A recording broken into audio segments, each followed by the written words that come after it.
চীন সফরের তৃতীয় দিনে আজ দেশটির প্রেসিডেন্ট শি জিনপিং এর সঙ্গে বৈঠক করবেন প্রধানমন্ত্রী শেখ হাসিনা। দুপুর ২টায় রাজধানী বেইজিংয়ের দ্য গ্রেট হল অব দ্য পিপলে এই বৈঠক অনুষ্ঠিত হবে।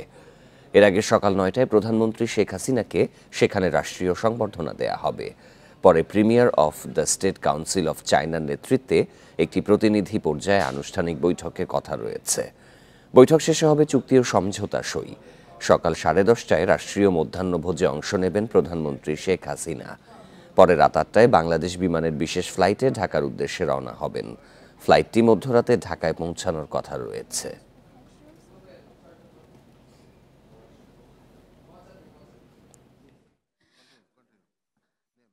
Distinguished guests, as your platform towards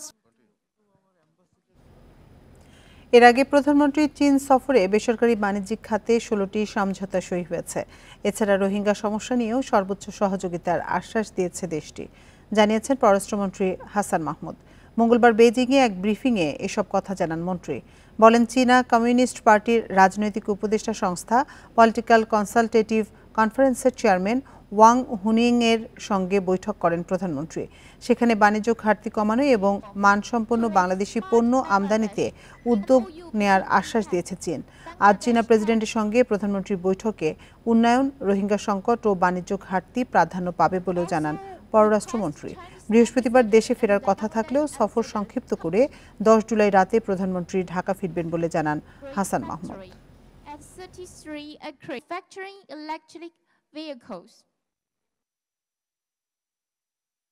Myanmar যাতে রোহিঙ্গাদের ফেরত নিয়ে যায় সেজন্য চায়নার সহযোগিতা কামনা করেন এবং প্রত্যুত্তরে সিপিপি-সিসির প্রেসিডেন্ট তিনি বলেছেন তারা মায়ানমার সাথে আলাপ আলোচনা করে যাতে রোহিঙ্গাদের প্রত্যাবাসন শুরু হয় সে ব্যাপারে তারা যতটুকু সম্ভব সর্বোচ্চ যতটুকু সম্ভব সেই সহায়তা তারা করবেন বলে জানিয়েছেন। সরকারি চাকরিতে কোটা সংস্কারের দাবিতে আজ অবরোধ কর্মসূচি দিয়েছে আন্দোলনরত শিক্ষার্থীরা। ঢাকা সহ সারা দেশে সকাল 10টা থেকে শুরু হবে এই কর্মসূচি, চলবে সন্ধ্যা পর্যন্ত।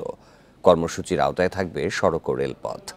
মঙ্গলবার সন্ধ্যায় ঢাকা বিশ্ববিদ্যালয়ের কেন্দ্রীয় গ্রন্থাগারের সামনে সংবাদ সম্মেলনে এই কর্মসূচির ঘোষণা দেন বৈষম্য বিরোধী ছাত্র আন্দোলনের সমন্বয়ক নাহিদ ইসলাম।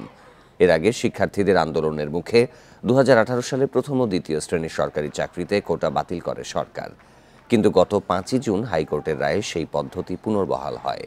এরপর থেকে আন্দোলন করছেন শিক্ষার্থীরা।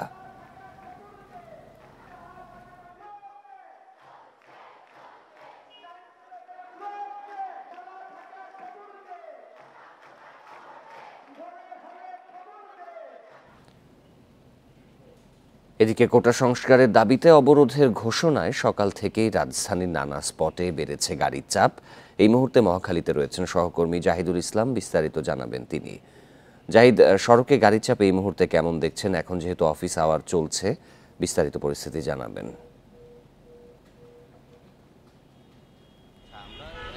আগেই এলাকার ঘুরে দেখেছি কোটার বিরুদ্ধে যেই অবস্থান কর্মসূচি শিক্ষার্থীদের, তারা এখন সারা 10টার বাজে কিন্তু তাদের আন্দোলন শুরু করবেন। সেক্ষেত্রে এখন আমরা যে জায়গায় আছি মহাখালীতে যান চলাচল খুব একটা ব্যাহত হচ্ছে না, খুব বেশি একটা তেমন জ্যামজট নেই। তবে এই জ্যামজট সকালে যেই যতটুকু ছিল তার চেয়ে এখন কিছুটা বেড়েছে। ধরাই যাচ্ছে যে আন্দোলন শুরু হলে বা এর পরবর্তীতে আস্তে আস্তে এই জ্যামটা আরও বেশি বাড়বে এবং গাড়ির সংখ্যা যে এখন যেই পরিমাণে আগাচ্ছে তাতে কিছুক্ষণ পরে হয়তো বা এই জ্যামটা আরও বেশি বেড়ে যেতে পারে এবং এবং আমরা দেখেছি যে যারা এখন অফিসগামী রয়েছেন তারা কিন্তু যেভাবে বাসা থেকে বের হচ্ছেন, যদিও সামনে যেই 10টার পরে যেই সময়টা রয়েছে তখন কিন্তু এই সারা বাংলাদেশে যেহেতু তাদের এই ব্লকের কর্মসূচিটা চলছে, সেক্ষেত্রে রাজধানীর বিভিন্ন পয়েন্টগুলোতে কিন্তু তারা এই আন্দোলন কর্মসূচি পালন করবেন। সেক্ষেত্রে এই পয়েন্টগুলোতে কিন্তু প্রচণ্ড জ্যামজট সৃষ্টির একটা আশঙ্কা রয়েছে। সে কারণেই বলা হচ্ছে যে যারা যে কোনো কাজে বের হবেন বা যারা অফিসগামী আছেন তারা হাতে প্রচুর সময় নিয়ে কিন্তু বের হতে হবে। সেক্ষেত্রে এই কর্মসূচির যেই শিক্ষার্থীরা যেই কর্মসূচি পালন করছেন তারা কিন্তু এই আজকে প্রথম নয়, তারা কিন্তু লাগাতার এই কর্মসূচি পালন করে আসছেন। তবে আজকে তারা একটু ভিন্নভাবে মানে সারা বাংলাদেশকে কেন্দ্র করে তারা সেই এই কর্মসূচিটা পালন করছেন এবং তারা ঢাকার যেসব পয়েন্টগুলোতে তারা এই কর্মসূচি পালন করবেন সেগুলো শাহবাগ থেকে শুরু করে একদম মহাখালী, উত্তরা সব জায়গাগুলোতে কিন্তু এই জ্যামের পরিমাণটা আজকে অনেক বেশি হবে। সবাই সাধারণ রয়েছেন মানুষদের, তারাও কিন্তু ভাবছেন যে তারা যেহেতু এই রাস্তায় জ্যামজটের পরিমাণটা বাড়ছে, সেক্ষেত্রে যথেষ্ট সময় নিয়ে কিন্তু রাস্তায় চলাচল করতে হবে, সেটাই সাধারণ মানুষও বুঝতে পারছেন যে এখন পর্যন্ত এটাই ছিল আমার কাছে সবশেষ। রাজধানীর নানা স্পটে গাড়ির চাপ বেড়েছে, মহাখালীর পরিস্থিতি জানাচ্ছিলেন সহকর্মী জাহিদুল ইসলাম। সরকারি চাকরিতে কোটা সংস্কারের ইস্যুতে করা মামলায় পক্ষভুক্ত হয়েছে 2 শিক্ষার্থী। হাইকোর্টের রায় স্থগিত চেয়ে তাদের আবেদনের বিষয়ে আপিল বিভাগে পূর্ণাঙ্গ বেঞ্চে শুনানি হবে আজ। মঙ্গলবার দুপুরে আপিল বিভাগের বিচারপতি মোহাম্মদ আশফাকুল ইসলামের বিশেষ চেম্বার শুনানির এই দিন ঠিক করে। এর আগে শিক্ষার্থীদের পক্ষে বিশেষ চেম্বারে আবেদন করেন সুপ্রিম কোর্টের সিনিয়র আইনজীবী শাহ মঞ্জুরুল হক। তিনি জানান, এই শিক্ষার্থীরা কোটা পদ্ধতি বাতিল নয়, যৌক্তিক সংস্কার চান। গত 5ই জুন প্রথম ও দ্বিতীয় শ্রেণীর সরকারি চাকরিতে সরাসরি নিয়োগের কোটা পদ্ধতি পুনর্বহালের আদেশ দেয় হাইকোর্ট। 4 জুলাই আপিল বিভাগে কোটা বাতিলের আবেদন শুনানির কথা থাকলেও পূর্ণাঙ্গ রায় প্রকাশের পর নিয়মিত আপিলের নির্দেশ দেন প্রধান বিচারপতি। পূর্ণাঙ্গ রায় পেলে হাইকোর্টের রায় বাতিলে রাষ্ট্রপক্ষের আপিল নিয়ে শুনানি হতে পারে বৃহস্পতিবার।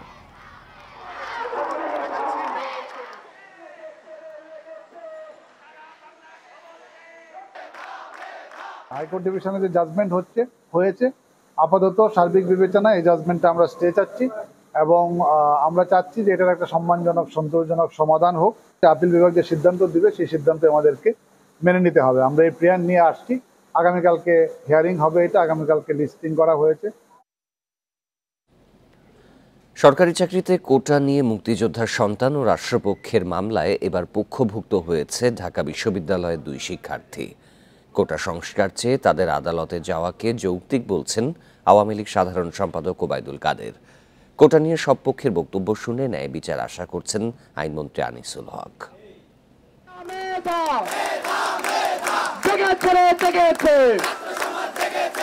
সরকারি চাকরিতে কোটা পদ্ধতি বাতিলের দাবিতে সারা দেশে সড়ক ও রেলপথ অবরোধ করে আন্দোলনে শিক্ষার্থীরা। কোটা পুনর্বহালে হাইকোর্টের আদেশের বিরুদ্ধে আপিল শুনানি স্থগিত করে পূর্ণাঙ্গ রায় প্রকাশের পর নিয়মিত আপিলের নির্দেশ দেন প্রধান বিচারপতি। এমন পরিস্থিতিতে কোটা নিয়ে মামলায় পক্ষভুক্ত হয়েছে 2 শিক্ষার্থী। হাইকোর্টের রায় স্থগিত চেয়ে তাদের আবেদনের বিষয়ে বুধবার আপিল বিভাগের পূর্ণাঙ্গ বেঞ্চে শুনানির কথা। বিচারপতি মোহাম্মদ আশফাকুল ইসলামের বিশেষ চেম্বার আদালত শুনানির এই দিন ঠিক করেন। এর আগে শিক্ষার্থীদের পক্ষে বিশেষ চেম্বারে আবেদন করেন সুপ্রিম কোর্টের সিনিয়র আইনজীবী শাহ মঞ্জুরুল হক। আমরা চাচ্ছি যে এটার একটা সম্মানজনক, সন্তোষজনক সমাধান হোক। আপিল বিভাগ যে সিদ্ধান্ত দিবে সেই সিদ্ধান্ত আমাদেরকে মেনে নিতে হবে। আমরা এই প্রেয়ার নিয়ে আসছি, আগামীকালকে হিয়ারিং হবে, এটা। কোটা বাতিলের দাবিতে আন্দোলনকারীদের আদালতে যাওয়ার সিদ্ধান্ত যৌক্তিক বলে মন্তব্য করেছেন আওয়ামী লীগের সাধারণ সম্পাদক ওবায়দুল কাদের। দলের কেন্দ্রীয় কার্যালয়ে যৌথ সভায় একথা বলেন তিনি। তাদের আইনজীবী কোর্টে প্রতিনিধিত্ব করবে, তাদের কথা নিশ্চয় কোর্ট শুনবে। কোটা নিয়ে বিচারাধীন মামলায় পক্ষভুক্ত হওয়ার আবেদন করে শিক্ষার্থীরা ঠিক পথে হাঁটছেন বলে মন্তব্য করেন আইনমন্ত্রী আনিসুল হক। তিনি বলেন, আন্দোলন করে সমস্যার সমাধান হবে না, এতে আদালত অবমাননাও হতে পারে। একটা ইতিবাচক পদক্ষেপ তারা নিয়েছেন, আমি এটাকে সাধুবাদ জানাই এবং তারা যদি এবং তাদের বক্তব্য এখন তারা আদালতে দেবেন। শিক্ষার্থীরা আদালতে যাওয়ার সিদ্ধান্ত নেয়, এখন তারা আন্দোলন প্রত্যাহার করবেন বলে আশা করছেন আইনমন্ত্রী। Hasif Mahmud Shah, independent news, Dhaka. সর্বজনীন পেনশন স্কিম বাতিলের দাবিতে শিক্ষক কর্মচারীদের কর্মবিরতিতে অচল দেশের সব সরকারি বিশ্ববিদ্যালয়। শিক্ষকরা বলছেন, তাদের দাবি পূরণের বিষয়ে এখনও কোনো আনুষ্ঠানিক আলোচনা হয়নি, তাই আন্দোলন চলবে। এদিকে শিক্ষামন্ত্রী জানিয়েছেন, এ বিষয়ে শিক্ষা মন্ত্রণালয়ের সুনির্দিষ্ট কোনো বক্তব্য নেই। সর্বজনীন পেনশন স্কিম বাতিলের দাবিতে নবম দিনের মতো শিক্ষকদের কর্মবিরতি চলছে। মঙ্গলবার ঢাকা বিশ্ববিদ্যালয়ের কলা ভবনের সামনে দুপুরে অবস্থান কর্মসূচি পালন করেন শিক্ষকরা। নতুন চালু হওয়া পেনশন স্কিম বৈষম্যমূলক দাবি করে এটি বাতিল না হওয়া পর্যন্ত আন্দোলন চালানোর ঘোষণা দিয়েছেন শিক্ষকরা। স্কিমের কারণে জুলাইয়ে যোগ দেয়া শিক্ষকরা অবসরের পর এককালীন টাকা অন্যান্য সুবিধা পাবেন না। 40টি বিশ্ববিদ্যালয়ে অচল অবস্থা, হাজার হাজার ছাত্রের ভবিষ্যৎ অনিশ্চিত, শত শত পরীক্ষা কোর্স বন্ধ এবং আমি যতদূর জানি গুচ্ছ পরীক্ষার মাধ্যমে নতুন ভর্তি পরীক্ষা শুরু হবে। তাহলে একটি গণবান্ধব সরকার কোনোদিনও এই ধরনের একটি অচল অবস্থা কাম্য হতে পারে না। এদিকে বিশ্ববিদ্যালয়ে অচল অবস্থা চললেও এখনও সরকারের নীতি নির্ধারণী পর্যায় থেকে আনুষ্ঠানিকভাবে কেউ আলোচনায় বসেনি জানিয়েছেন শিক্ষক নেতারা। আমাদের যে দাবিগুলো আমরা যদি আলোচনার টেবিলে বসলেই না আমরা উপস্থাপন করব, তখন আলাপ আলোচনার মধ্যে সমস্যার সমাধান হবে। আর কর্মকর্তা কর্মচারীরা তাদেরও সমিতি আছে, তাদেরকেও তো প্রত্যেক স্কিমে আনা হয়েছে, তারা তাদের আন্দোলন করছে। এ বিষয়ে শিক্ষামন্ত্রী জানান, সর্বজনীন পেনশন চালুর বিষয় অর্থ মন্ত্রণালয়ের। শিক্ষকরা আন্দোলন করছেন, এটি তাদের গণতান্ত্রিক অধিকার। স্বায়ত্তশাসিত প্রতিষ্ঠানের অন্যান্য কর্মকর্তারাও যেখানে যোগদান করবেন সেই বিষয়ে অর্থ মন্ত্রণালয় থেকে একটি নির্দেশনা আছে। সেই অর্থ মন্ত্রণালয়ে যে নির্দেশনা সেটা অবশ্যই সেটা সরকারের সার্বিক একটা নির্দেশনা। যেহেতু আমরা শিক্ষা মন্ত্রণালয় সরকারের গুরুত্বপূর্ণ অংশ, সেখানে সরকারের যে একটা সার্বজনীন নির্দেশনা এবং সার্বিক নির্দেশনা সেটার বিষয়ে সুনির্দিষ্ট করে আলাদা মন্তব্য করব না আমি। শিক্ষক কর্মচারীদের কর্মবিরতিতে বিশ্ববিদ্যালয়ের একাডেমিক প্রশাসনিক কাজ বন্ধ থাকায় ভোগান্তিতে পড়েছেন শিক্ষার্থীরা। নূরে আলম, ইন্ডিপেন্ডেন্ট নিউজ, ঢাকা। আগে যেমনটি জানিয়েছি, সরকারি চাকরিতে কোটা সংস্কারের ইস্যুতে করা মামলায় পক্ষভুক্ত হয়েছে 2 শিক্ষার্থী। হাইকোর্টের রায় স্থগিত চেয়ে তাদের আবেদনের বিষয়ে আপিল বিভাগের পূর্ণাঙ্গ বেঞ্চে শুনানি হবে আজ। এ নিয়ে বিস্তারিত জানাতে হাইকোর্ট চত্বর থেকে আমাদের সাথে যোগ দিচ্ছেন সহকর্মী জাহিদুল বাশার। জাহিদুল, শুনানিটি কখন শুরু হবে এবং আইনজীবীরা কি বলছেন এ বিষয়ে?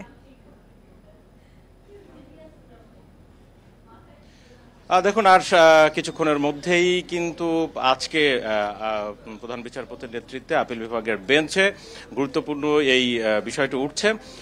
আপনি জানেন যে এর আগে সপ্তাহখানেক আগে অর্থাৎ গত বুধবারেই কিন্তু বৃহস্পতিবারে রাষ্ট্রপক্ষ এবং এর যে মূল আরেকটি পক্ষ মুক্তিযোদ্ধার সন্তানেরা তাদের পক্ষ থেকে কিন্তু এটি একবার অ্যাপিলেট ডিভিশনের প্রধান বিচারপতির ফুল বেঞ্চে উঠেছিল। কিন্তু সেদিন তিনি বলেছিলেন যে হাইকোর্টের পূর্ণাঙ্গ রায়টি বের হওয়ার পরে তিনি নিয়মিত আপিল করতে বলেছিলেন, লিপ্ট আপিল করে। কিন্তু গতকালকে যেটি দেখা গেল, 2 জন শিক্ষার্থী, ঢাকা বিশ্ববিদ্যালয়ের নৃবিজ্ঞান বিভাগের আলসাদি ভুইয়া এবং তার সাথে উর্দু বিভাগের আরেকজন শিক্ষার্থী, তারা 2 জন মিলে সাধারণ শিক্ষার্থীদের পক্ষে তারা একটি এই মামলায় অর্থাৎ এই যে মুক্তিযোদ্ধা কোটা বহাল থাকবে কি থাকবে না সেই মামলায় তারা পক্ষভুক্ত হওয়ার আবেদন করে চেম্বার আদালতে, এবং চেম্বার আদালত তাদেরকে সেটি অনুমতি দেওয়ার পরে আজকে সেটি ফুল বেঞ্চে পাঠিয়ে দেওয়া হয়েছে। অর্থাৎ কজ লিস্টে আছে, আমি যেটি দেখলাম যে এটি 4 নম্বরে অর্থাৎ একেবারে প্রথম দিকেই কিন্তু হবে, 4 নম্বরে রয়েছে কার্যতালিকায়। সেখানে প্রধান বিচারপতি কি সিদ্ধান্ত দেন সেটি দেখার বিষয়। আজকে বিষয়টি এমনও হতে পারে, আমি আইনজীবীদের সাথে কথা বলছিলাম, দেখুন যেমনটি বলছিলাম যে গত বৃহস্পতিবারে কিন্তু এই মামলা একবার উঠেছে, সুতরাং সেখানে লেখা ছিল নট টুডে আদালতের ভাষায়, যেটি আবার 1 সপ্তাহ পরে আবার ওই দিনে আসে, অর্থাৎ আগামীকাল বৃহস্পতিবার আবার কিন্তু সেই দিনটি ঘুরে আসছে। সুতরাং আজকে এমনও হতে পারে হয়তো আজকে কোর্ট কোনো সিদ্ধান্ত দিয়ে দিতে পারেন, অথবা কালকে যেহেতু এই মামলা আবার আসছে সুতরাং কালকের সাথে একই সাথে মার্চ করে শুনতে পারেন, কারণ একই মামলায় স্বার্থ সংশ্লিষ্ট অনেকেই কিন্তু পক্ষভুক্ত হতে পারেন। তো আগে সেখানে ছিল সরকার পক্ষ এবং একদিকে মুক্তিযোদ্ধার সন্তানেরা, এবং গতকালকে আরো নতুন করে 2 জন শিক্ষার্থী তারা এর সাথে যুক্ত হলেন। এখানে একটি বিষয় বলে নেওয়া দরকার যে গতকালকে যখন 2 জন শিক্ষার্থী চেম্বার আদালতে তারা নতুন করে এই মামলায় পক্ষভুক্ত হওয়ার আবেদন করেন, সেখানে আইনজীবী কিন্তু স্পষ্ট করে বলেছেন যে যারা এই মুহূর্তে আন্দোলন করছে, অর্থাৎ আজকে জানেন যে এই 10টা থেকে সারা দেশে একেবারে 10টা থেকে বাংলা ব্লকেট ঘোষণা দেওয়া হয়েছে সন্ধ্যা 6টা পর্যন্ত, এই আন্দোলন যারা করছে এই 2 জন শিক্ষার্থী তাদের অংশ নয়। একই সাথে আমরা এও খোঁজ নিয়েছি যে যারা আন্দোলন করছে তাদের পক্ষ থেকে কিন্তু আবার আনুষ্ঠানিকভাবে বলা হয়েছে যে যারা যে 2 জন গেছে তারা তাদের নয়, অর্থাৎ তারাও এদেরকে নিজেদের বলে ঘোষণা দেয়নি, আর এরা নিজেরাও বলছে যে তারা আন্দোলনের অংশ নয়। কারণ এখানে একটু পার্থক্য হচ্ছে, এখানে আইনজীবী যেমনটা বলছিলেন যে তারা কিন্তু এই যে কোটা বাতিল চাচ্ছেন না, যে দুজন শিক্ষার্থী আদালতে এসেছেন এবং আজকে যাদের বিষয়ে শুনানি হওয়ার কথা, তারা কিন্তু চাচ্ছেন যে কোটা যৌক্তিক পর্যায়ে সংস্কার করা। সুতরাং এখন প্রধান বিচারপতির নেতৃত্বে কি আদেশ দেন আদালত, সেটি আমাদের দেখার বিষয় রয়েছে। একই সাথে আরেকটি বিষয়, যদি আজকে যেই বাংলা ব্লকেট ঘোষণা দেওয়া হয়েছে, সারা দেশের রেলপথ সড়ক পথ অবরোধ করবে শিক্ষার্থীরা, ঢাকার গুরুত্বপূর্ণ পয়েন্টগুলোতে গত কয়েকদিন যেভাবে বসছে আজকেও সেভাবে বসবে। তো আদালতের সিদ্ধান্তের উপরে অনেক কিছুই নির্ভর করছে, আদালত যে সিদ্ধান্ত দেয়। কারণ একটা জায়গায় কিন্তু মিল আছে, দুজন শিক্ষার্থী আদালতের অর্থাৎ হাইকোর্টের যে আদেশ কোটা পুনর্বহাল করে সেই আদেশ। আপনি আরো তথ্য সংগ্রহ করুন, আমরা পরবর্তীতে আবার আপনার সাথে যোগাযোগ করব। অর্থ আত্মসাতের অভিযোগে দুদকের মামলা বাতিল চেয়ে ডক্টর মোহাম্মদ ইউনূসের হাইকোর্টে করা আবেদনের শুনানি আজ। মঙ্গলবার বিচারপতি মোহাম্মদ নজরুল ইসলাম তালুকদার ও বিচারপতি কাজী ইবাদত হোসেনের হাইকোর্ট বেঞ্চ শুনানির জন্য আজকের এই দিন ধার্য করেন। এর আগে গত 12 জুন এই মামলায় ডক্টর ইউনূস সহ 14 জনের বিরুদ্ধে অভিযোগ গঠন করেন ঢাকার বিশেষ জজ আদালত 4। সাক্ষ্য গ্রহণের জন্য 15 জুলাই দিন ধার্য রয়েছে। পরে সোমবার অভিযোগ গঠনের আদেশ নিয়ে প্রশ্ন তুলে মামলার কার্যধারা বাতিল চেয়ে হাইকোর্টে ডক্টর ইউনূস সহ গ্রামীণ টেলিকমের শীর্ষ 7 কর্মকর্তা আবেদনটি করেন। গেল বছরের 30 মে গ্রামীণ টেলিকমের শ্রমিক কর্মচারীদের কল্যাণ তহবিলের 25 কোটি 22 লাখ টাকা আত্মসাতের অভিযোগে নোবেলজয়ী ডক্টর মোহাম্মদ ইউনূস সহ 13 জনের বিরুদ্ধে মামলা করে দুদক।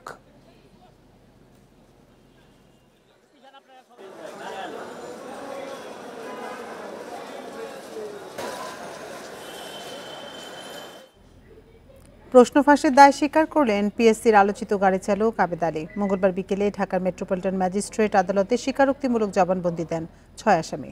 পরে জামিন আবেদন নাকচ করে 17 আসামিকেই কারাগারে পাঠায় আদালত। এ ঘটনায় এরই মধ্যে 2 উপপরিচালক সহ 5 কর্মকর্তাকে বরখাস্ত করেছে পিএসসি। সম্প্রতি বাংলাদেশ সিভিল সার্ভিস সহ প্রায় 30টি নিয়োগ পরীক্ষার প্রশ্ন ফাঁসের প্রতিবেদন প্রকাশ হয় গণমাধ্যমে। উঠে আসে সরকারি কর্ম কমিশন, পিএসসির কর্মকর্তা কর্মচারী, গাড়ি চালক সহ অর্ধশত অভিযুক্তের নাম। এ ঘটনায় সিআইডির অভিযানে বিভিন্ন স্থান থেকে গ্রেপ্তার করা হয় 17 জনকে। প্রশ্নফাঁস চক্রের হোতা পিএসসির সাবেক ড্রাইভার আবেদ আলী সহ 6 জন আদালতে স্বীকারোক্তিমূলক জবানবন্দি দেন। তবে অভিযোগ অস্বীকার করেন একজন। জামিন নামঞ্জুর করে গ্রেপ্তার 17 জনকে কারাগারে পাঠায় আদালত। পিএসসির সেই কর্মকর্তা কর্মচারী সহ বাইরের অনেকের সাথে জড়িত আছে। তারা পরস্পর যোগ সদস্যে দীর্ঘদিন যাবৎ বাংলাদেশকে একটি মেধাশূন্য একটি কর্মকর্তা কর্মচারী উপহার দেওয়ার জন্য তারা সেই মেধাশূন্য যারা আছেন তাদের কাছ থেকে অবৈধ সুবিধা নিয়ে বিভিন্ন কৌশলে সরকারি পাবলিক সার্ভিস কমিশনের বিভিন্ন পরীক্ষার প্রশ্নপত্র ফাঁস করে আসছেন। এদিকে গ্রেপ্তারের 24 ঘন্টার মধ্যে আদালতে হাজির না করায় প্রশ্ন তোলেন আসামি পক্ষের আইনজীবীরা। উইদাউট রিমান্ড যদি কোনো আসামি রিমান্ড থেকে আসার পর 164 করে, সেখানে আমাদের একটা আইনগত সুবিধা পায়। এই কারণে তারা আমাদের 4 দিন আটক রেখে রিমান্ডের কাজটা ওখানেই করছে, করে আমাদেরকে আজকে এখানে আসে। আমরা এই জন্য আদালতে চ্যালেঞ্জ করেছি, আমাকে অ্যারেস্ট করা হলো কখন, কারণ আমাদের অ্যারেস্টের সময় আমাদের সিসি ক্যামেরা আছে। প্রশ্ন ফাঁসের অভিযোগে এরই মধ্যে 2 উপপরিচালক সহ 5 কর্মকর্তাকে বরখাস্ত করেছে পিএসসি। জাহিদুল ইসলাম, ইন্ডিপেন্ডেন্ট নিউজ, ঢাকা। থমকে আছে আলোচিত রাজস্ব কর্মকর্তা মতিউর রহমানের বিরুদ্ধে জাতীয় রাজস্ব বোর্ড এনবিআর গোয়েন্দাদের অনুসন্ধান। এরই মধ্যে মতিউর ও তার পরিবারের সদস্যদের আয়কর নথিও ফেরত দিয়েছে গোয়েন্দা সংস্থা সিআইসি। অভিযোগ উঠেছে দুদক কর্মকর্তা ও সাংবাদিক পরিচয়ে এনবিআর কর্মকর্তাদের ফাঁদে ফেলার। সেগুলো যাতে আমরা এডিআর এর কাস্টমস কর্মকর্তা মতিউর রহমান ও তার স্ত্রী সন্তানের বিপুল সম্পদের তথ্য গণমাধ্যমে প্রচার হলে টনক নড়ে অর্থ মন্ত্রণালয়ের। এনবিআর থেকে মতিউরকে সরিয়ে সংযুক্ত করা হয় অভ্যন্তরীণ সম্পদ বিভাগে। অভিযোগ অনুসন্ধানে কাজ শুরু করে এনবিআর এর কেন্দ্রীয় গোয়েন্দা সংস্থা সিআইসি। তথ্য যাচাইয়ে কর অঞ্চল থেকে মতিউর পরিবারের 5 সদস্যের আয়কর নথি তলব করেন গোয়েন্দারা। নথি বিশ্লেষণ করে সম্পদের একটি পরিস্থিতিপত্র তৈরি করা হয়। গোয়েন্দারা জানান, মতিউর বিষয়ে আর কোনো নির্দেশনা না থাকায় এ পর্যন্তই থেমে আছে কাজ। আয়কর নথিতে ফাঁকফোকর আছে কিনা তাও দেখা হচ্ছে না। তথ্য যাচাই বাছাই হচ্ছে না মাঠ পর্যায়েও সম্পদের। ইতিমধ্যে মতিউর পরিবারের বিরুদ্ধে অভিযোগ অনুসন্ধান শুরু করেছে দুর্নীতি দমন কমিশন দুদক। সংস্থাটির চাহিদার প্রেক্ষিতে আয়কর নথিগুলো কর অঞ্চলে ফেরত দিয়েছে সিআইসি।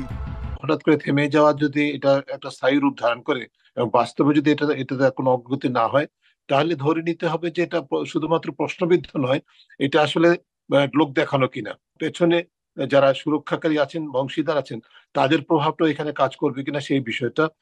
ছাগলকাণ্ডের পর আতঙ্কে অনেক এনবিআর কর্মকর্তা, যার সুযোগ নিচ্ছে প্রতারক চক্র। কর্মকর্তারা জানান কিছু প্রতারক দুদক কর্মকর্তা পরিচয়ে তাদের খোঁজ করেন। এরই মধ্যে এনবিআর এর 2 জন কর্মকর্তা প্রতারিত হয়েছেন বলে জানা গেছে। এই ধরনের যদি কোনো অজ্ঞাত পরিচয় কোনো ফোন থাকে বা কোনো ব্যক্তির নাম থাকে, আপনি দুদকে ফোন করেন, দুদকের যেটা হটলাইন সেখানে ইনফর্ম করেন, দুদকে লিখিতভাবে জানান, অবশ্যই দুদক এর বিরুদ্ধে কার্যকরী পদক্ষেপ নেবে। অভিযোগ উঠেছে মূলধারার গণমাধ্যমের পরিচয় দিয়েও এনবিআর কর্মকর্তাদের হয়রানি করছেন প্রতারকরা। Ruhul Amin, independent news, Dhaka.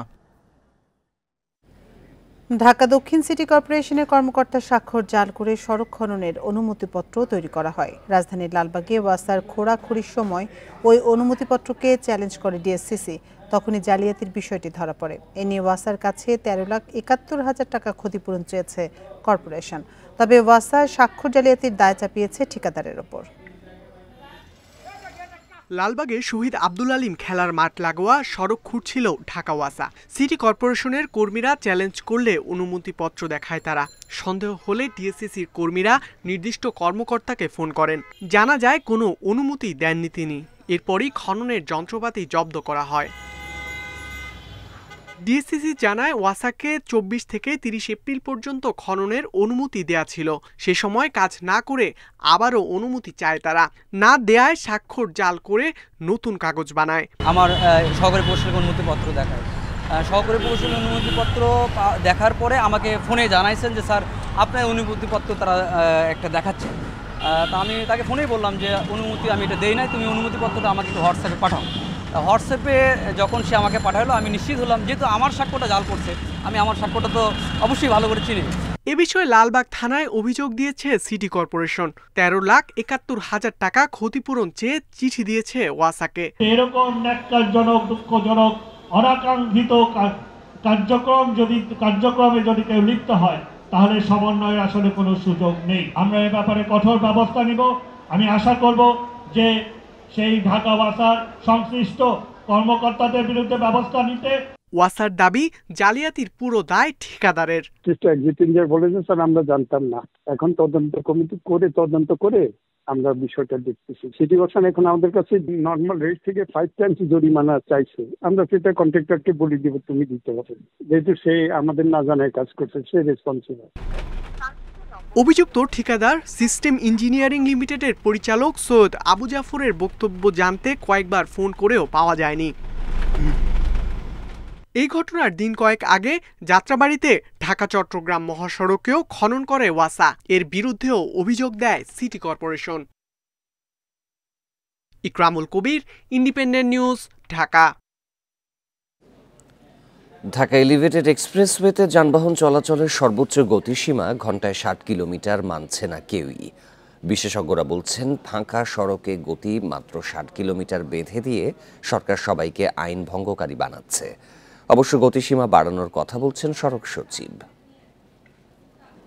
পুলিশের গাড়ি চলে যাচ্ছে।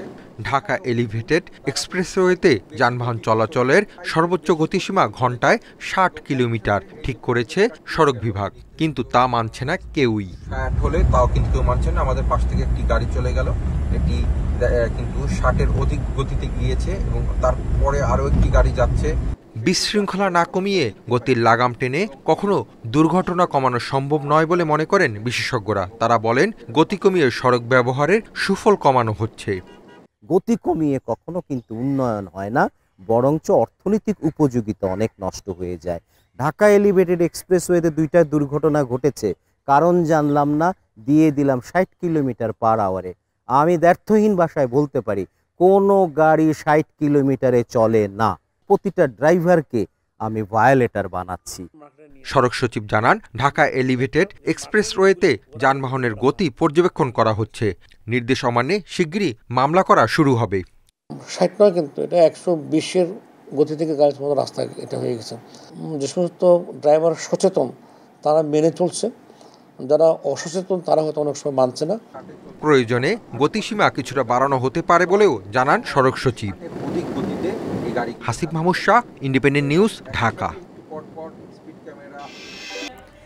3 সপ্তাহের বেশি সময় ধরে চলা বন্যায় মৌলভীবাজারে কুলাউড়া পৌরসভায় প্রায় 50 কোটি টাকার ক্ষয়ক্ষতি হয়েছে। বন্যার পানিতে তলিয়ে আছে এখনো 6টি ওয়ার্ড। ড্রেন ভেসে সড়ক ও বাসা বাড়িতে পানি ওঠায় চরম দুর্ভোগ পোহাচ্ছেন পৌরবাসী। কুলাউড়া পৌরসভার আহমদাবাদ এলাকার গৃহিণী লাকি বেগম ঈদের দিন থেকে তার বসত ঘরে হাঁটু পানি, আসবাবপত্র রেখে সন্তানদের নিয়ে তাই ঘর ছাড়েন। 3 সপ্তাহের বেশি সময় ধরে পোহাচ্ছেন এই দুর্ভোগ। ঈদের দিন সকালে উঠিয়া আমরা একটু পানি খাইতে পারছি না, একটু গোসল করতে পারছি না, নামাজ খানো করতে পারছি না। আমরা গেছি আপনার বাচ্চা কাচ্চা লিয়ান, বাচ্চা সামাল দিব না, পানি সামাল দিব না, চিনি সামাল দিব। প্রথম শ্রেণীর পৌরসভা কুলাউড়ার 9টি ওয়ার্ডের কম বেশি 6টি ওয়ার্ডই গত 17 জুন থেকে বন্যা কবলিত। ডুবে গেছে উপজেলা পরিষদ ভবন, হাসপাতাল সহ সরকারি বেসরকারি বিভিন্ন প্রতিষ্ঠান। দীর্ঘ বন্যায় নাকাল পৌরবাসী, দূষিত পানি ছড়াচ্ছে রোগবালাই।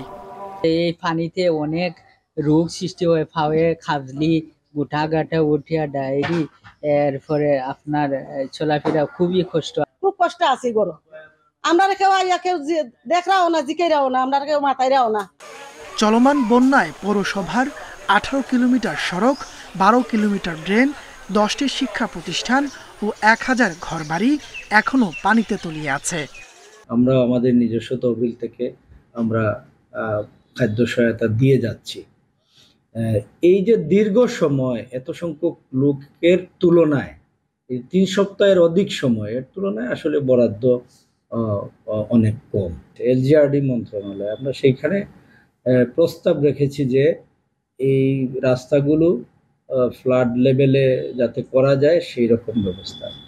এখন পর্যন্ত বন্যায় প্রায় 50 কোটি টাকার ক্ষয়ক্ষতি হয়েছে বলে জানিয়েছে পৌর কর্তৃপক্ষ। Independent news.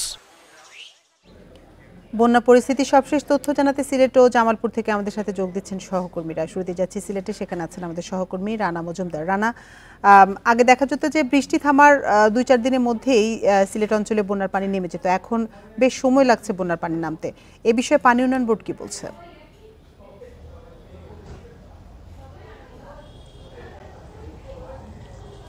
দেখুন, আসলে 1 মাস যাবৎ, কিন্তু 1 মাসের বেশি সময় ধরে সিলেটের মানুষ পানিবন্দী অবস্থায় রয়েছেন এবং জেলা প্রশাসনের কাছ থেকে সর্বশেষ যে আমরা তথ্য পেয়েছি সেটি অনুযায়ী সিলেটের 13টি উপজেলায় এখন পর্যন্ত কিন্তু 5 লাখেরও বেশি মানুষ বন্যা কবলিত হয়েছেন এবং আশ্রয়কেন্দ্রেও কিন্তু এখন পর্যন্ত 9000-এরও বেশি মানুষ কিন্তু রয়েছেন। এবং আমরা কথা বলেছিলাম পানি উন্নয়ন বোর্ডের সঙ্গে। পানি উন্নয়ন বোর্ড যে বিষয়টি আমাদেরকে জানিয়েছে যে বর্তমানে সুরমা নদীর পানি কিন্তু একটি পয়েন্টে, পাশাপাশি কুশিয়ারা নদীর পানি 2টি পয়েন্টে বিপদসীমার উপর দিয়ে প্রবাহিত হচ্ছে। এবং আপনি যে বিষয়টি উল্লেখ করেছেন যে আমরা বিগত দিনেও সিলেটে যখন বন্যা হয়েছে তখনও আমরা দেখেছি যে খুবই স্বল্প সময়ে এই যে বন্যার পানি সেটি কিন্তু নেমে গিয়েছে, কিন্তু এবারকার বন্যায় যে বিষয়টি আমরা দেখতে পেলাম যে বন্যার পরিমাণ কিন্তু আসলে দীর্ঘস্থায়ী হয়েছে এবং আপনি জানেন যে প্রায় 1 মাসেরও বেশি সময় কিন্তু সিলেটের মানুষজন এই যে বন্যা কবলিত হয়েছেন। এবং এর কারণ হিসাবে কিন্তু যারা পরিবেশবাদী রয়েছেন কিংবা যারা সংশ্লিষ্ট কর্তৃপক্ষ যারা রয়েছেন তারা যে বিষয়টি জানিয়েছেন, এই যে পানি নামার যে গতি সেটি কিন্তু একেবারেই কম এবং সিলেটের যে নদ নদীগুলো আছে সেগুলোর কিন্তু নাব্যতাও অনেকটা কমে গিয়েছে বলে তারা আমাদেরকে জানিয়েছেন। পাশাপাশি যেদিক থেকে পানিটা নামবে সেদিকে পানি নামার যে গতিটা সেটি ধীর হওয়ার কারণেই মূলত কিন্তু এই যে সিলেটের মানুষ দীর্ঘদিন যাবৎ বন্যা কবলিত হয়ে আছেন এটি তারা উল্লেখ করেছেন। এক্ষেত্রে তারা মূলত দায়ী করছেন যে নদী খনন হয় না, বেশ কিছুদিন হয়ে গেল যে এটা দীর্ঘদিন যাবৎ সিলেটের যে প্রধান নদ নদীগুলো আছে সেগুলো খনন না হওয়ার কারণে মূলত এই যে ভোগান্তি মানুষের। পাশাপাশি তারা বলছেন যে বিগত দিনে নদী খনন করার যে প্রক্রিয়াটি শুরু হয়েছিল সেটি কিন্তু আসলে পরবর্তীতে আলোর মুখ দেখেনি এবং বাস্তবিকভাবে এর কোনো ফলাফল কিন্তু সিলেটবাসী আসলে পায়নি, যার ফলশ্রুতিতে কিন্তু এই ধরনের ভোগান্তিতে পড়তে হয়েছে নগরবাসীদেরকে কিংবা সিলেটের যারা মানুষজন রয়েছেন তাদেরকে। পাশাপাশি কিন্তু পরিবেশবাদীরা যে বিষয়টি বলছেন যে দ্রুত যদি নদী খনন করা হয়, সিলেটের ড্রেনেজ সিস্টেমটা যদি উন্নত করা হয় তাহলে হয়তো মানুষজন এটা থেকে মুক্তি পেতে পারে।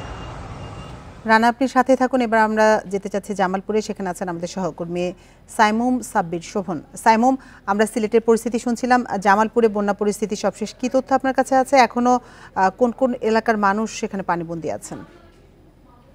দেখুন, সকাল 9টার সবশেষ হিসেব মতে জামালপুরের যমুনা নদীর পানি বাহাদুরাবাদ ঘাট পয়েন্টে বিপদসীমার 49 সেন্টিমিটার উপর দিয়ে প্রবাহিত হচ্ছে।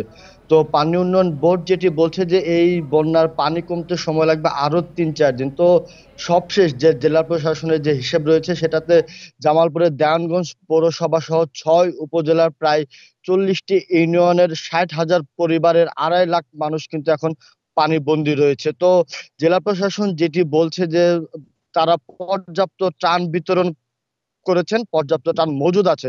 তো যারা এখনো ত্রাণ পায়নি তারা আসলে উপজেলা প্রশাসন বা স্থানীয় ইউপি চেয়ারম্যানের সাথে যোগাযোগ করলে তারা আর কি ত্রাণ পাবেন। তো আরেকটি বিষয় বলে রাখি যে আমরা আসলে বন্যা কবলিত অঞ্চল ঘুরে যেটি দেখতে পেয়েছি যে সেখানে আসলে মহাসড়ক বা সড়ক থেকে পানি নেমে গেলেও এখনো কিন্তু ঘরের বাইরে উঠানে ব্যাপক পানি রয়েছে। তো এসবের জন্য বানভাসীদের দুর্ভোগ পোহাতে হচ্ছে। অন্যদিকে এই বন্যা কবলিত অঞ্চলে যে সংকটগুলো দেখা যাচ্ছে সেটি হচ্ছে যে বিশুদ্ধ খাবার পানির সংকট, বিশুদ্ধ খাবারের সংকট, গোখাদ্যের সংকট ও শৌচাগারের সংকট। তো আমরা গত বন্যায় কিন্তু দেখেছি যে জনস্বাস্থ্যের পক্ষ থেকে ভাসমান শৌচাগার ও বিশুদ্ধ খাবার পানির ব্যবস্থা করা হতো। এবার কিন্তু আমরা তেমনটি দেখতে পাচ্ছি না। আর সব দিক দিয়ে কৃষি বিভাগের একটু হিসাব জানিয়ে রাখি যে আসলে এবারের বন্যায় পুরো জেলায় প্রায় 9,100 হেক্টর জমির ফসল বন্যার পানিতে তলিয়ে আছে।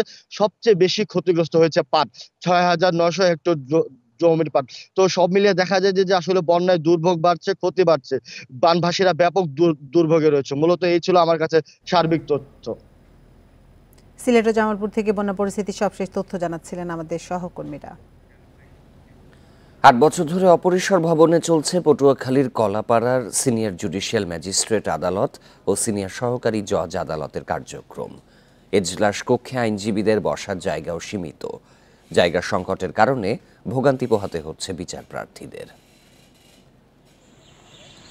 নিজস্ব ভবন পরিত্যক্ত ঘোষণার পর ভাড়া ভবনে শুরু হয় কলাপাড়ার সিনিয়র জুডিশিয়াল ম্যাজিস্ট্রেট আদালত ও সিনিয়র সহকারী জজ আদালতের কার্যক্রম।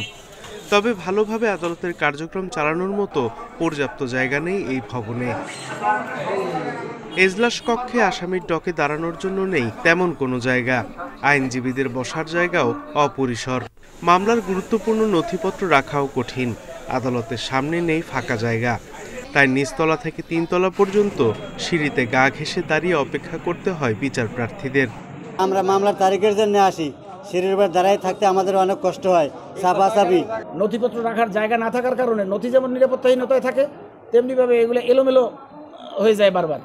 প্রতি রোজ অন্ততপক্ষে 5,000 লোকের সমাগম এই কোর্টে হয়, যা এই ছোট্ট আঙ্গিকে ভাড়াটিয়া যে ভবনে সেখানে সংকুলন করা খুবই কষ্ট।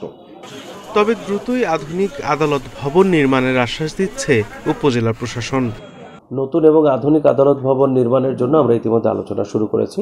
আমরা আশা করছি খুব দ্রুতই আদালতের একটি আধুনিক স্থাপনা নির্মাণের জন্য প্রস্তাব প্রেরণ করতে পারব।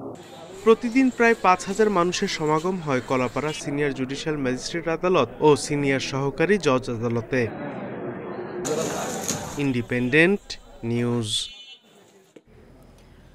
নাটোরের চকবৈদ্যনাথ আড়তে বিভিন্ন জেলা থেকে এখনও আসছেন লবণজাত চামড়া। ঢাকা থেকে ট্যানারি প্রতিনিধিরা এসে চামড়া কিনছেন। এরই মাঝে লক্ষ্যমাত্রার প্রায় অর্ধেক চামড়া বিক্রি করেছেন ব্যবসায়ীরা। তবে কাঙ্ক্ষিত দাম না মেলার অভিযোগ তাদের। নাটোরের চক বৈদ্যনাথে এখন পর্যন্ত প্রায় 5 লাখ ছাগলের চামড়া এবং 2 লাখ গরুর চামড়া এসেছে। চামড়া আসবে আরও 1 মাস ধরে। এরই মাঝে ঢাকার ট্যানারি প্রতিনিধিদের কাছে বিক্রিও শুরু হয়েছে। তবে ব্যবসায়ীদের অভিযোগ কাঙ্ক্ষিত দাম মিলছে না। চামড়া আসছে, ট্যানারি মালিকরা ঢাকা থেকে আসছে, বর্তমানে তারা কেনা বেচা ধীর গতিতে চালাচ্ছে। বেঁধে দেওয়া রেট আমরা পাচ্ছি না, পার্টি আসতেছে ঘুরতেছে কিন্তু কিনা বেচা কম। ট্যানারি প্রতিনিধিদের দাবি সরকারি রেটেই তারা চামড়া কিনছেন। বাজারে চামড়ার সরবরাহ ও গুণগত মান ভালো। সরকার যে রেট দিছে আমি ঘুরে ঘুরে দেখতেছি, ওই রেটে আমি দেখতেছি, কিনতেছি। চামড়া আছে, প্রচুর চামড়া আছে, বিভিন্ন কোয়ালিটির মাল আছে, বিভিন্ন দাম আছে। আমরা সরকার যেভাবে বলছে সেভাবে কেনাকাটার চেষ্টা করতেছি। এরই মাঝে প্রায় অর্ধেক চামড়া ঢাকার ট্যানারি প্রতিনিধিদের কাছে বিক্রি হয়েছে বলে জানান ব্যবসায়ী নেতারা। এখন কেনাকাটা চলছে, আশা করা যায় আগামী আরও 5-7 দিনের মধ্যে আরও চামড়ার আমদানি বৃদ্ধি পাবে এবং ঢাকা থেকে আরও খরিদ্দাররা ইনশাল্লাহ চামড়া ট্যানারির মালিকরা চামড়া ক্রয় করতে নাটোর আসবে। চামড়া যে 4-5 লক্ষ পিস আমদানি হয়েছে এবং গরুর চামড়া 2 লক্ষ থেকে 2.5 লক্ষ আমদানি হয়েছে, এটা প্রায় অর্ধেক বিক্রি হয়ে গেছে এবং সেগুলো হয়তো ঢাকায় চলে গেছে। এবারে ভালো মানের গরুর চামড়া 700 থেকে 1400 টাকায় বিক্রি হচ্ছে। Independent news. অবৈধভাবে বসবাসরত 96,000 বাংলাদেশিকে বৈধতা দেবে ওমান নিশ্চিত করেছেন ঢাকায় নিযুক্ত রাষ্ট্রদূত। মঙ্গলবার রাজধানীর ইস্কাটনে প্রবাসী কল্যাণ প্রতিমন্ত্রীর সঙ্গে সাক্ষাৎ শেষে তিনি জানান, অবৈধদের জরিমানা মাফ করার বিষয়েও আলোচনা হচ্ছে। এ সময় প্রতিমন্ত্রী বলেন, সাধারণ কর্মীদের জন্যও বাজার খোলার বিষয়ে কথা চলছে। বাংলাদেশের জন্য তৃতীয় বৃহত্তম শ্রমবাজার হিসেবে পরিচিত ওমান। তবে ভিসার অপব্যবহার আর কর্মসংস্থানের চেয়ে দ্বিগুণ কর্মীর কারণে গত বছরের 31 অক্টোবর থেকে বাংলাদেশি কর্মীদের জন্য সব ভিসা স্থগিত করে দেশটি। ওমান সফর করে গত মাসে প্রবাসী কল্যাণ প্রতিমন্ত্রী জানিয়েছিলেন 12 ক্যাটাগরিতে শ্রমবাজার উন্মুক্ত করেছে দেশটি। মঙ্গলবার রাষ্ট্রদূতের সঙ্গে সৌজন্য সাক্ষাৎ শেষে প্রতিমন্ত্রী জানান, চিকিৎসক, প্রকৌশলী, নার্স, শিক্ষক সহ দক্ষ লোক নেবে ওমান। বৈধ হয়ে গেছে তাদেরকে লিগ্যালাইজ করে দিবে, সেটা ভার্বালি ওয়াজ এগ্রিড এবং সেটা আজকেও আলাপ করলাম। সেটা ইনশাল্লাহ এটা ফর্মালি এটা শেষ হয়ে যাবে। এখন জেনারেল ওয়ার্কার যারা, সেটার ব্যাপারে কথা চলছে। রাষ্ট্রদূত জানিয়েছেন, অবৈধদের শুধু বৈধতাই নয়, জরিমানা মাফ করার বিষয়েও আলোচনা চলছে। বাংলাদেশ থেকে 12 ক্যাটাগরিতে দক্ষ লোক নেবে ওমান। এই প্রক্রিয়াকে এগিয়ে নিতেই আজকের আলোচনা। অবৈধ কর্মীদের বৈধ করার বিষয়টি ইতিবাচকভাবে দেখছে আমাদের সরকার। রাষ্ট্রদূত আরও জানান, সাধারণ কর্মীদের জন্য বাজার খোলার বিষয়ে দ্রুত আলোচনায় বসবে দুই দেশের জয়েন্ট ওয়ার্কিং গ্রুপ। সুলতানা জাহান মিতু, ইন্ডিপেন্ডেন্ট নিউজ, ঢাকা।